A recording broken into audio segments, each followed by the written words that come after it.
So running on Zwift, it's definitely a thing. It's becoming more and more popular, and we're even seeing running events now on Zwift. There's a lot of 5K events, 10K events, and other pace-based events that you can join in on and see what it's all about. So today, what we're going to cover are the basics of getting up and running on Zwift.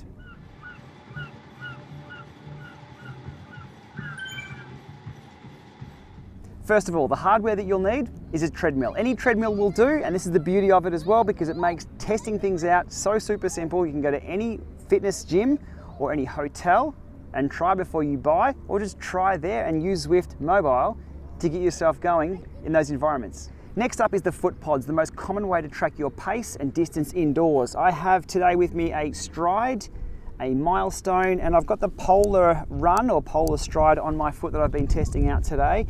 Any of those will work. You'll need to pick the one that suits the environment that you'll be using, either Ant Plus or Bluetooth. Definitely go the Bluetooth smart one. There is a Garmin one out there that is Ant Plus only. You'll need to use a bridge to get that to Zwift iOS. It can get a bit tricky, but any foot pod that supports Bluetooth should be good to go. And lastly, you'll need a Zwift machine. So either a PC, Mac, iOS device, or Apple TV for now. And that's all you'll need. Software and config wise, well, of course, Zwift and any compatible foot pod, and once they're paired together, you're good to go. So simply start Zwift, select Run along the top there, select the foot pod, which gives you your speed and running cadence, select your heart rate strap if you have one of those as well, and the next menu there you'll see looks very familiar. It looks exactly like Zwift Bike, so you'll see free run, you can do workouts, you can pre-select a route or select on the way with your on-screen controls. You can join other Zwifters on course, and you can also see some upcoming events that are scheduled. So with that all set your treadmill speed and away you go.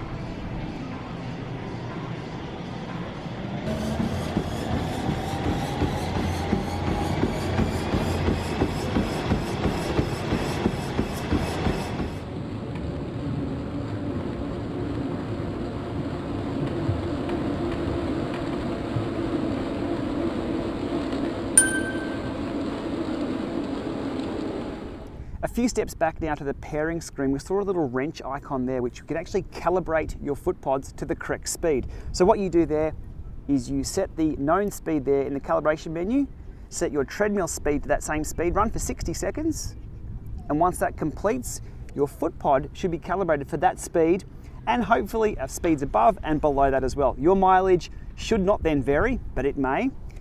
A quick fire list of Zwift Running 101 questions I have here are: will Zwift control the speed of my treadmill? No, it will not, and there's a reason for that. If you think to how erg mode works, if you're on a bike and you're pushing a certain wattage limit and you can't hit that wattage, you just stop pedaling.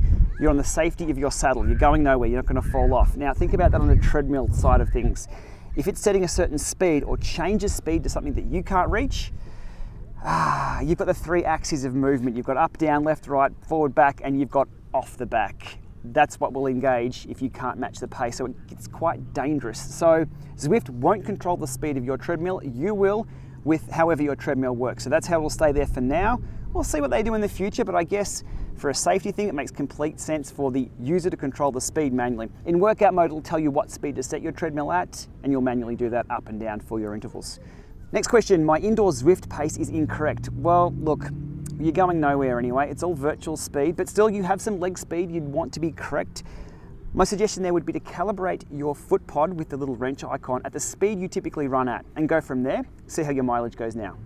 Next question, what does Zwift Run cost? Well, apart from the hardware to get you up and running, nothing. If you're a Zwift subscriber, it's all part of the package.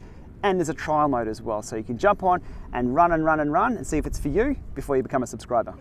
Next question was about advanced run metrics. Now, all these new foot pods do show quite a lot of information. They've got stride length, pace, ground time, ground strike, oscillation, all that sort of things. Zwift will give you the basic metrics for what you need to know. So you'll have distance, speed, heart rate, time, and the basics, which will then be synced up to Strava, Garmin Connect, and your other fitness services. But for your additional in-depth running metrics, I'd say you'd have to use the app that comes with either your foot pod or whatever you're using to run for those advanced metrics for now. Who knows in the future, Zwift may add those in too.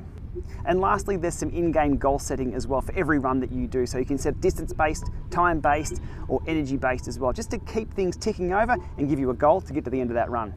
So there we have it, Zwift Running 101, the hardware, the software, config, and a few questions answered. We'll be diving into a lot more of these topics soon, so for now, if you've got the hardware, give it a shot, let us know how you go, and we'll see you out there running or riding on Zwift.